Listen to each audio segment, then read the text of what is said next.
Everybody seems to think Dunkirk was the end of it. They never mentioned the 51st Highland Division. After the rest of the British Army had gone home, the 51st Highland Division were ordered to fight on against the might of Adolf Hitler's war machine. Everything was chaotic. It was hellish. Never dreamed that would come out bad as it did. Now, almost 80 years later, the last survivors of that division tell their extraordinary story for the first time. And using recently declassified secret documents, the full details of their fight for survival can now be revealed. It's the story of a desperate battle in the face of overwhelming odds. The doomed rescue mission launched to save them. And, when all seemed lost, their remarkable, courageous last stand. We saw the tanks coming. Then we knew we're in for a bit of a real pasting. This is the untold story of what happened after Dunkirk. I think of the forgotten men who never made it home.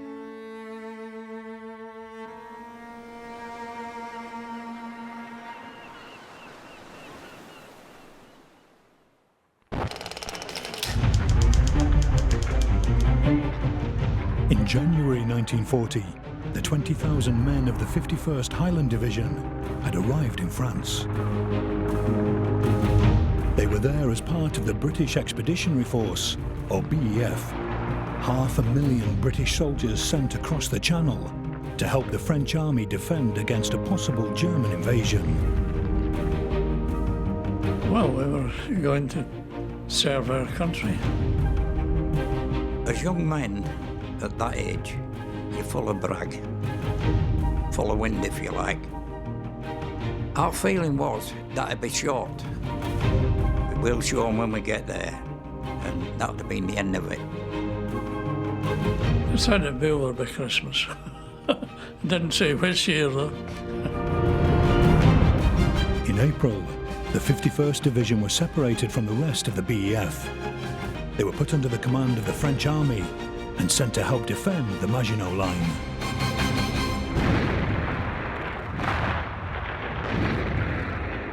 The Maginot Line is one of the strongest defensive lines the world has ever known. I mean, it's absolutely formidable. It covers the entire French and German border. So it's up 150 main forts. It is an incredible feat of engineering, and there is absolutely no way on earth any German army is going to break through it. The 51st was stationed by the Hackenberg Fortress, the largest in the whole line, and a showpiece of French fortification. 1,000 troops lived underground, manning 15 combat blocks and 18 artillery guns, 10 of which were mounted on retractable electric turrets capable of firing through 360 degrees. Such is the mighty frontier of modern France, a frontier written in steel and concrete. Blocks were connected by 10 kilometers of tunnels through which trains ran carrying supplies and ammunition. Power for the railway comes from the central power station. Here are electric dynamos. Power for the kitchen, storing enough food to keep 250,000 men below the surface for a whole year. There were 6 kitchens, a bar, a cinema, and a wine cellar. The presence of Highlanders and other British troops at the front has made it possible for many... Apart from a few border skirmishes, life on the Maginot Line was quiet. We sat on the front line for weeks and weeks and weeks, and nothing happened. We could see the Germans walking along their line, and the British was walking along their line, and nobody bothered, or even talking to one another. Troops from opposing sides even socialised together. Some Germans were coming through the wood, armed with bottles. I said, well, that's strange. And the French troops, I said, oh no, it's their turn to come over tonight. We were there last weekend. Now imagine me in the Maginot Line, sitting on a mine in the Maginot Line. Now it's turned out nice again, the army life is fine. At night myself to sleep I sing, to my old tin hat I cling. I have to use it now for everything.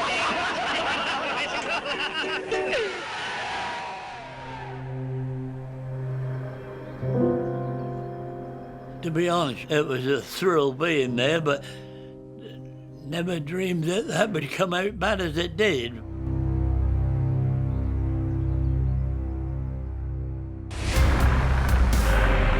On the 10th of May, Adolf Hitler ordered his forces to invade France, not attacking the Maginot Line, but by driving straight through the Ardennes forest. The French leadership doesn't believe the Germans are going to pass through the Ardennes because they think that any German attack will be motorised and that the windy, narrow roads, hills, forests and river system that is a feature of the Ardennes forest would make any kind of mobile armour thrust completely impossible. Over 1 million German troops and thousands of panzer tanks charged through the forest almost totally unopposed. The Maginot Line didn't really count for nothing. The Germans just walked past it.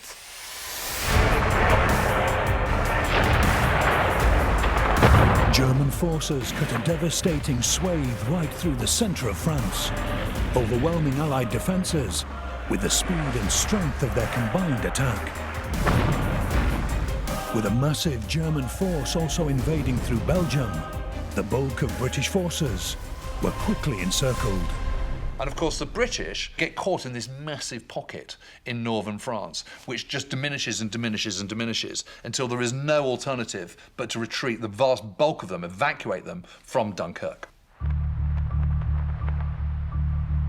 338,000 British and French troops were evacuated, but not a single soldier of the 51st was amongst them. We didn't even know about Dunkirk. When the British Army was evacuated, we were at the end. The German thrust through the Ardennes had cut off the 51st from the rest of the BEF, and there were no plans to evacuate them. Yes, British and French troops have been evacuated from Dunkirk, but there is a whole nother fight that is just about to start taking place south of the River Somme, you know, for the southern half of France. And the only complete British division which is in that half of France is the 51st Highland Division. So it is utterly unthinkable that they should be taken out at this point. There's still a battle to be fought. They've got to play their part. Churchill said, we fight on to the last man, the last bullet. He says we are going to fight to the last ditch. This was Churchill's idea. No more evacuations. You fight on.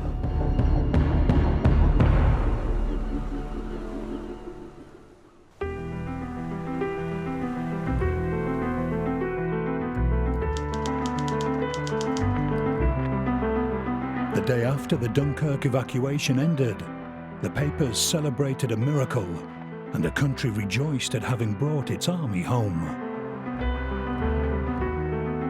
But the soldiers of the 51st Highland Division weren't among them. Never knew nothing about Dunkirk. At no time. They were still in France. As the Germans invaded, the 51st were pulled back to the town of Abbeville. They were now on the front line, fighting alongside the French to try and stop Hitler's forces invading the rest of France.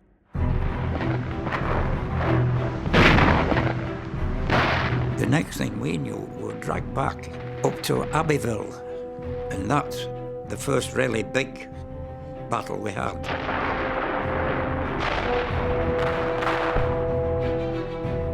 The time we did get up into the Abbeville area, things were awful. There's nothing what wasn't burnt down or exploding in front of you. Nearly everything was chaotic.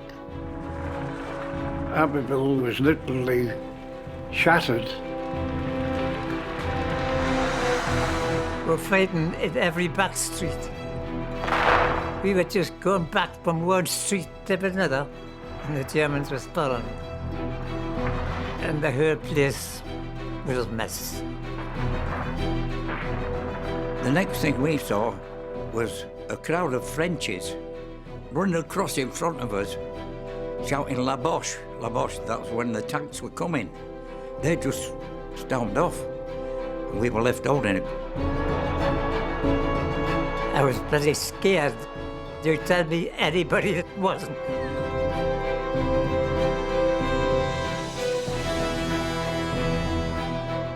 After a week of relentless fighting, the 51st's commanding officer, General Victor Fortune, had had enough. He says, I've been holding a ridiculous front since the 31st of May, in addition to having a troublesome battlefront, which is putting it mildly, in the middle of it. I'm only too ready to keep a sense of proportion, but I owe my soldiers some loyalty. And I quite candidly state it is sheer murder to keep us on a 19-mile front 24 hours longer. Fortune's plea to withdraw fell on deaf ears. Churchill feared the French might surrender and was determined to reassure them. I sang my usual song.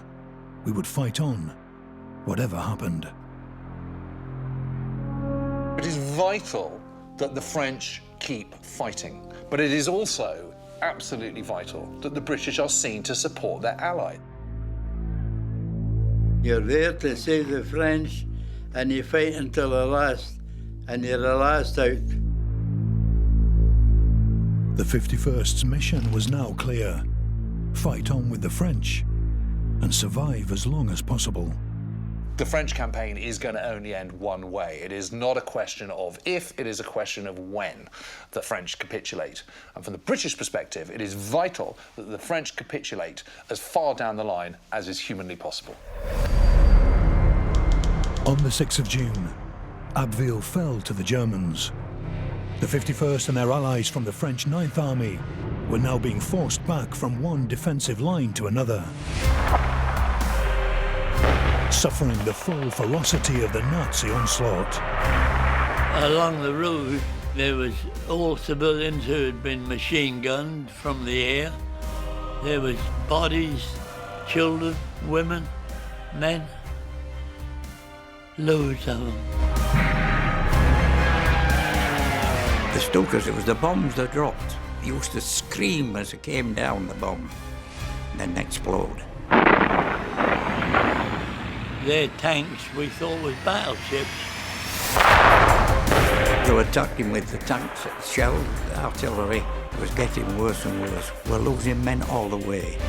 The Germans were on a very fast run, and once you start retreating, you keep going till you're pushed right out. Having lost or abandoned most of their heavy weaponry, the 51st were left facing the German army with little more than small arms. They were armed with every bit of equipment you can think of. They were using everything under the sun. We just had our rifles. We was very unarmed, very, very much indeed. The Germans were better equipped, all round. A perfect illustration of just how outgunned the 51st were on the retreat from Abbeville is seen by comparing their main machine gun with what the Germans were using. This is the standard light machine gun for the British Army, and it became known as the Bren. This was the 51st section support weapon. If you had a Bren gun in your regiment, you was lucky. You're supposed to have several, but they were so short. It was developed during the 1930s. It operated from a 30-round box magazine, went on very quickly. That's it fitted. It fires the standard rifle round. It had a slow rate of fire of only 520 rounds per minute. It also had one major problem with this gun. It was very, very accurate, which is not really ideal for a machine gun. Accuracy is good, but what you want a machine gun to do is put a wide arc of fire out when you fire in bursts. And the idea of that is you keep as many heads down by putting down suppressive fire. If you hit the enemy, that's just an added bonus. German MG-34 had a high rate of fire of 800 rounds per minute, so it outclassed the Bren gun for suppressive fire. We kept diving into the ditches and the canals to try to avoid the machine gunning. It also used 250 round belts. Very useful because you don't have to keep changing the magazine. We lost a good food by machine gunning. At the time when it was manufactured, it probably was the Rolls-Royce of machine guns.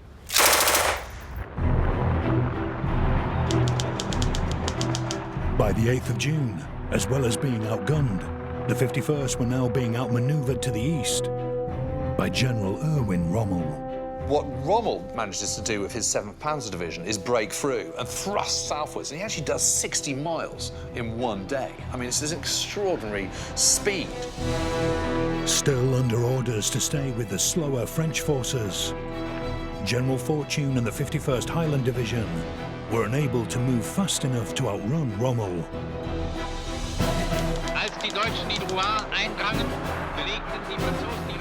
On the 9th of June, Rommel's panzers reached the Normandy coast. Which means that the 51st Highland Division, as well as the French 31st Division, are now completely encircled. The Germans appeared to have the 51st at their mercy. However, one man refused to give up on them. Admiral William James, Commander-in-Chief of Naval Forces in Portsmouth. Portsmouth was a command area. He controlled a large stretch of coast from Newhaven all the way down to Dorset, and he was the naval officer in charge of that entire sector of the English Channel based in Portsmouth Harbour. When Admiral James learned of the plight of the 51st, without any official War Office sanction, he began to organise a flotilla of boats to launch a rescue mission. Some of these were Dutch barges, transport vessels. Some of these had just returned from Dunkirk. And he also sent his flag lieutenant into the Hamble River, where he started gathering a number of private yachts ready to go over. But there's still no idea as to when this evacuation might take place. The plan was to evacuate the 51st from Saint-Valery-en-Caux. On a coastline of steep cliffs, this small fishing port offered the only harbour and beaches where a mass evacuation could be attempted. By the 10th of June, Admiral James had gathered a flotilla numbering 207 boats, easily enough to accommodate what remained of the 51st. Boats would need time to get into Saint-Valery, embark troops, and get out again. So, along with their French allies, the 51st created a defensive ring around the town. Private Don Smith was with the 4th Seaforth Highlanders to the east of Saint-Valery. Now aged 97, he still remembers where he was told to set up his machine gun. Here we are. That's it.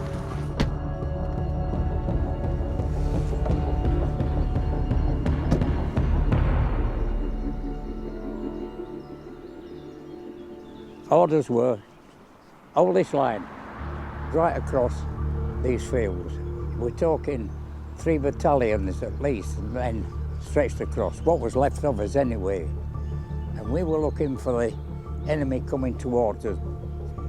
I was on the machine gun there, covering the field down that side and the road so that I could swing round with the gun. We've been on the move day after day. We just have to get there and line up, get the guns up ready, because we hadn't time to dig in. All we had time to do, flatten ourselves out on the ground, get the guns set up, and that was it. The 51st were now surrounded. Their only hope was to hold out long enough to be saved by Admiral James's rescue flotilla. Saint-Valery would be their last stand.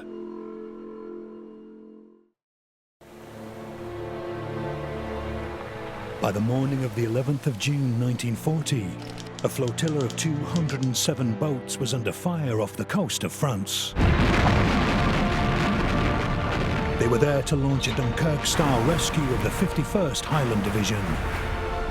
But Admiral William James, the man who'd hatched the plan, became aware that any evacuation would have to wait.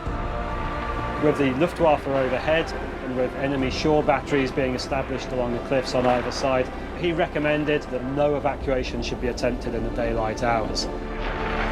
We saw ships well out in the distance at St. Valery. You know, they come to try and get us away, but they couldn't. Well, the ships couldn't come into Lewis because the Germans were shelling them. The German Stukas were firing on whatever ships were out there. Admiral James conferred with the senior officers of the 51st Highland Division and asked if they could hold out until nightfall, and they believed that they could.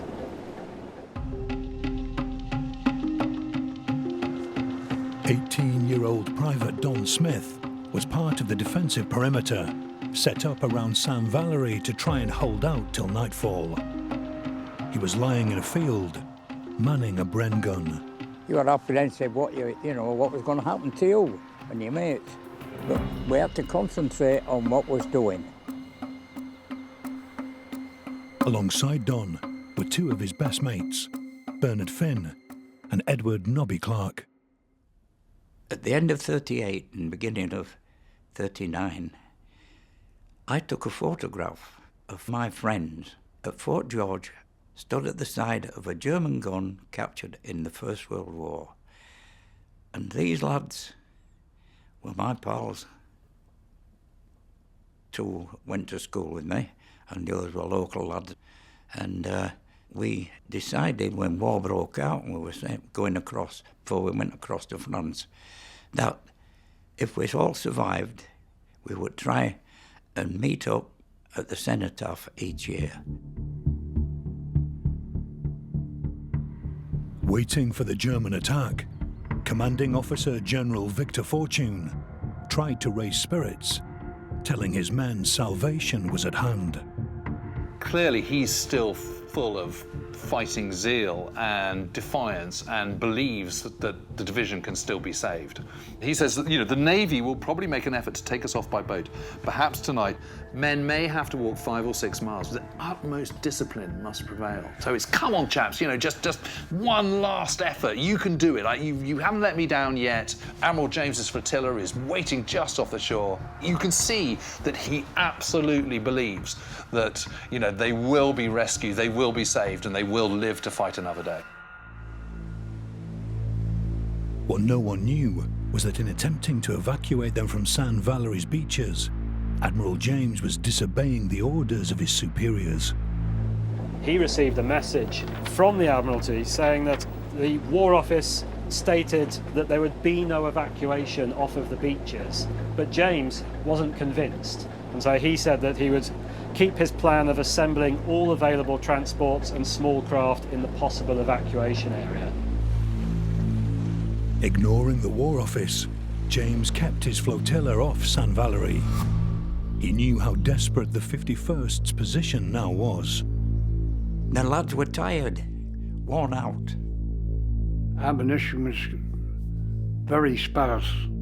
5 rounds of ammo per man we was issued with, because they hadn't got the ammunition there to give us. Holding out until nightfall was not going to be easy. Especially as this was the heaviest weapon they had left. This is the boys' anti-tank. It was the only anti-tank weapon that the 51st had. The boys' rifle is supposed to stop a tank, but they never penetrated the steel or what they were supposed to do, and it had a hell of a kick to it. You risk severe headaches, concussion, that kind of thing. It's quite an unpleasant weapon to fire. It wasn't a good weapon at all. It was no good at all. It was manufactured between wars. It came with a 5-round magazine. It fired a large caliber .55 round, an armour-piercing projectile, and it's basically a big Lee Enfield rifle. Close the bolt, operate it, aim, and fire. This piece of armour plating is 30 millimetres thick, the same as the armour found on a Panzer III tank. So what damage can the boy's rifle inflict on it? The first round misses the plate, but goes straight through the thinner metal of the support frame, showing how it could be effective against lightly armoured vehicles. The second round hits the armour plating square on, and it does little more than chip the paint. That's the frightening part. It's down to you to stop an armoured invasion, really. And if you can't stop it with this, it's time to get out of the way or run. Because once you've actually brought them to your attention that you're firing this at them, they'll bring everything they can to fire at you. By late afternoon on the 11th of June, the Germans still hadn't made their move. It would be dark in just 6 hours, and the evacuation flotilla could then move into St. Valery. It was beginning to look like the 51st may be saved. But at 4 p.m, the Germans attacked. 3 frontline divisions, made up of over 30,000 troops, around 400 tanks, 200 artillery guns, and almost 1,000 field guns, all supported from the air by the Luftwaffe.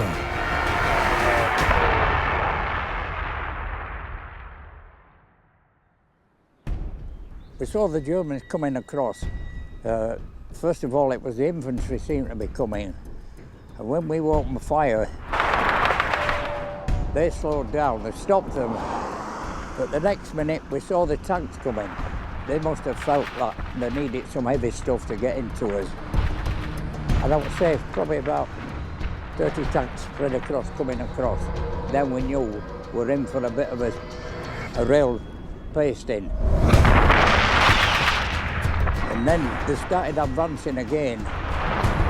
We were firing for several minutes, it was going on, and then suddenly they opened up the big artillery, and we're still firing, and I took my hand off the machine gun to change the magazine, and as I did that, this shell burst over the top, and that was it, bang. My hand went back like that, it just felt like somebody had kicked it, and bang on the head, and the next minute was out.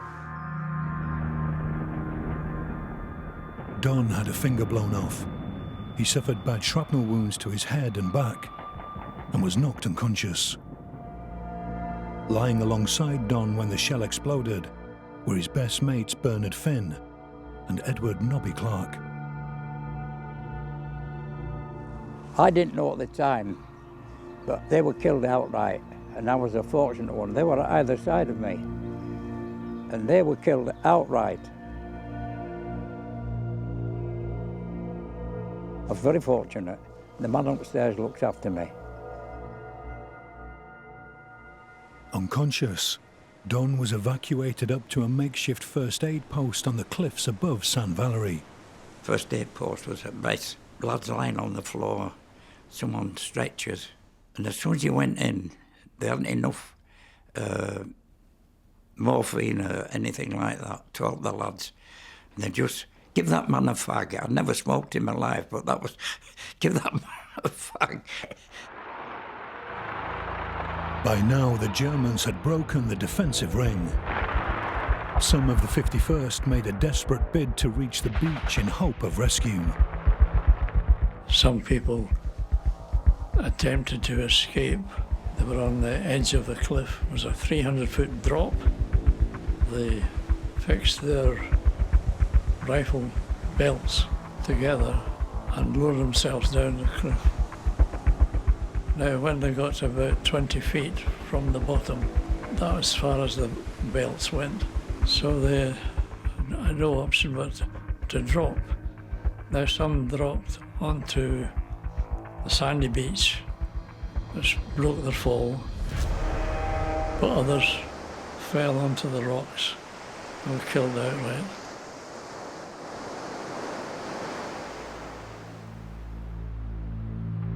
By early evening, the Germans had control of the cliffs above St. Valery, and most of the 51st had been pushed back into the town itself. The rescue flotilla was ready offshore, but Admiral James still faced a frustrating 4-hour wait for nightfall. I shall never easily forget that night. The last signals from the 51st Division were so tragic and bitter to read. Situation critical. When can we expect boats? Running short of ammunition.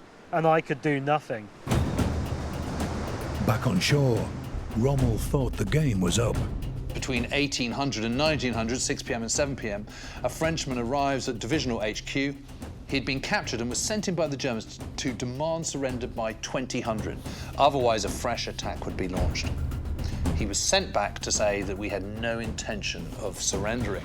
So Fortune's not surrendering because he knows there is this flotilla from Portsmouth hanging off the coastline. All they've got to do is wait for darkness. So it's just a question of hanging in there for a precious few hours. And then, with a bit of luck, the vast majority, if not all of them, can escape back to England.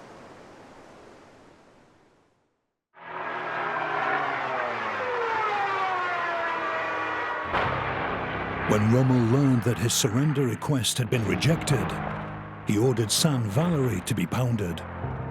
They occupied the top of the cliffs there. We were shelled and bombed from the cliffs in the air. Terrible that was. It was hellish. The bombs from the Stukas were dropping all around. The Germans had their massive tanks and they were joining in the bombardment. And their thought was that was the end of it. As night fell, San Valery was being pulverized by German shells. But now the flotilla could finally start to move in. If their luck held, the 51st might yet pull off an extraordinary escape.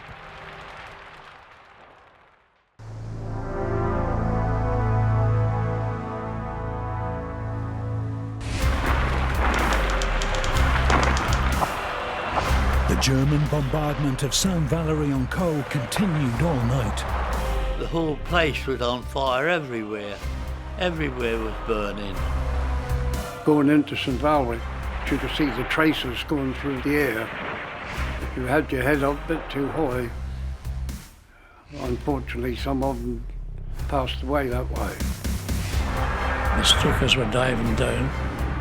They were knocking the buildings a bit. We had one old soldier there and he said, "This is curtains for everybody here because we just can't get away." The 51st Highland Division, along with their French allies, were cornered and running out of ammunition. So you had no bullet in the rifle. And no bullets in my pocket either. We had to get all the spare ammunition from anybody that had been killed or wounded. The flotilla which had come to rescue the 51st was still waiting just out of range of the German guns in the English Channel. But as darkness had fallen the night before, so had a thick fog. The rescue needed to be coordinated. The vessels needed to know what each other were doing so they could go in at the appropriate time and embark troops in order rather than in a rush. The only way that most boats in the flotilla had to communicate with each other was using signal lamps. But of course in fog, these are almost useless and there's no way to communicate with other ships. Once you get off the coast in darkness and in thick fog with a bunch of small vessels all unable to communicate with each other, there was really no chance of getting many of them into San Valery. The flotilla would just have to wait again in hope that the fog would lift and the 51st could hold on for another whole day. 18-year-old Private Don Smith was now in San Valery, alone and severely injured. He'd lost a finger and suffered shrapnel wounds to his head, shoulder and back. I just staggered down into St Valery to the centre. We could hear the noise going on, the battle was still going on in the town. But I had to go down because they told me the hospital was there. Well, I was dazed and tired. I didn't know what to do. It took me all the time to walk. There was civilians running around. There was nobody there to help me. Nobody stopped. And I was just dragging myself along here. This was with Head was spinning, blood was coming out of the flipping sleeve through the bandages they put on. And my back felt wet where they put the plasters on my shoulder. It was all going through your mind. What the hell is, where's the Germans, you know? And my eyes were peeled all over the place. People wouldn't realise just how chaotic everything was. Smoke, flashing, banging, and the state I was in, I didn't know what to do for the rest. I could hardly pull myself along. I was trying to get somewhere to rest, somewhere quiet, somewhere where I felt safe. I just didn't know what to do or where to go for the best. I just dragging myself along.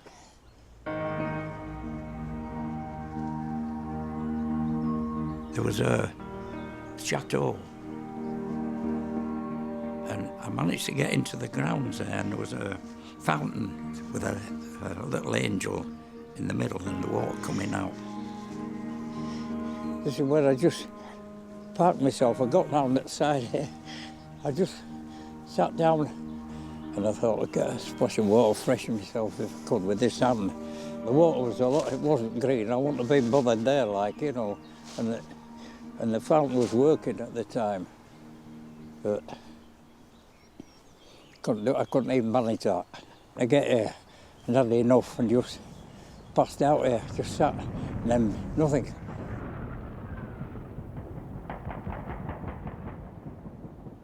To be quite honest, I don't know how long it was. I don't know whether the same day, it could have been a fortnight later, you know. It was just the state I was in. And then the next thing, there was a big crash, and I think it was that end. At the far end being big iron gates, the German tanks came straight through. They stopped about 2 foot away from me. I thought the damn thing was going to run over me.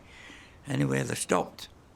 And the next minute, these soldiers come running through, told me to get up, like, I couldn't do anything. They would grab me, like, pull me on my feet. It was rumours amongst the lads, if the Germans caught any prisoners, were shooting them. So I thought, well, I've no bloody chance. I said, I'm wounded, like.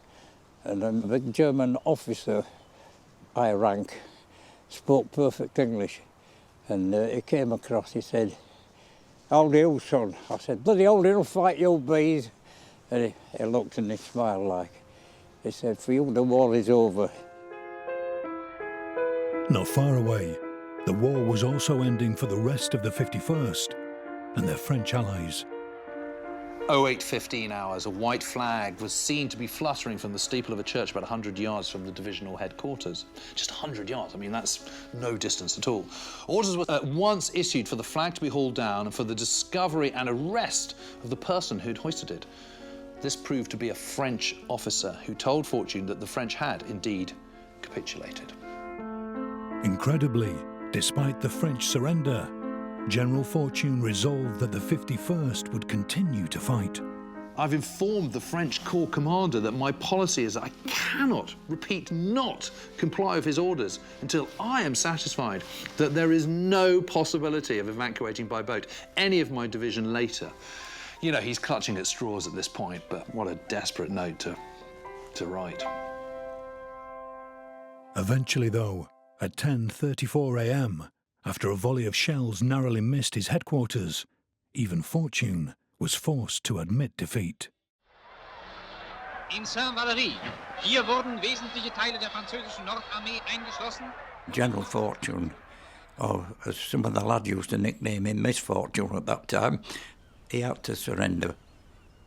The General Fortune said it would just be a mass slaughter.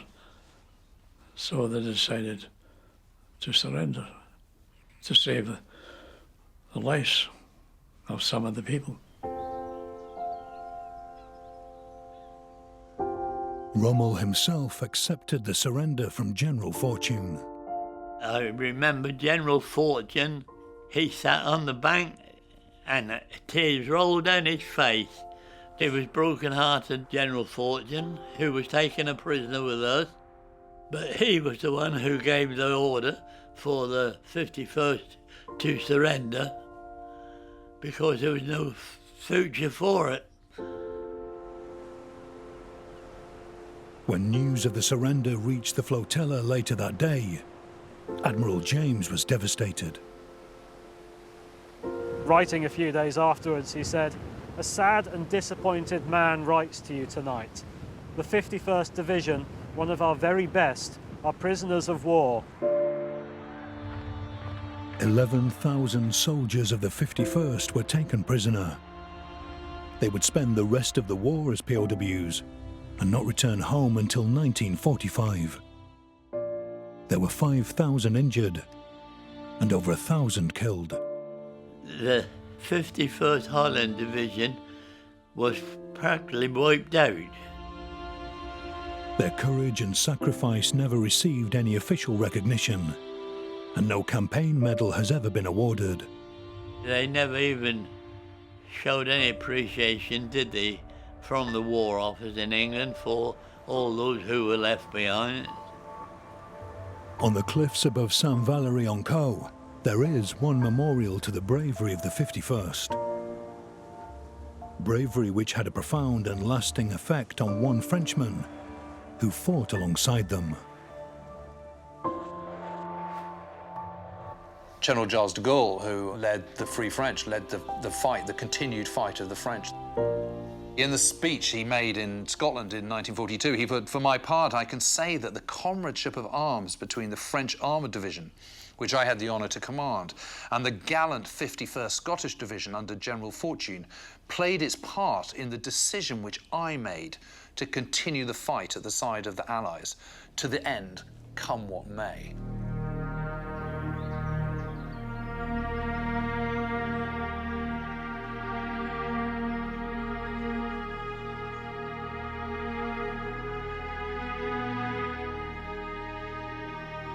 There was a mate of mine. We knew each other before the army in the local area where we lived. Active laddie, full of life.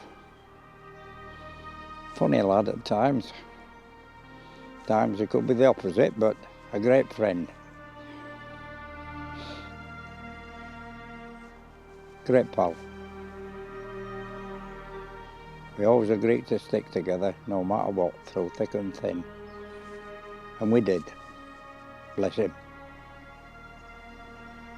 It is an honour to be able to come back, pay my respects, not just to Bernard, but to all the lads that were left behind in the division.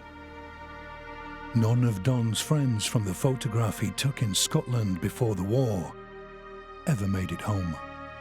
Unfortunately, I'm the only one that survived, and I was the one that took the photograph. That is why I always try to get to the cenotaph and remember these lads. Not just them, but the rest of the lads that were with us in the 51st. It's a proud division. I'm still proud of the lads. I'm proud of the lads I left behind. They did a grand job under the circumstances. They couldn't have done better. And I still wear my badge with pride. I was proud to be with them, proud to be one of them. I always will be. I'll never forget them.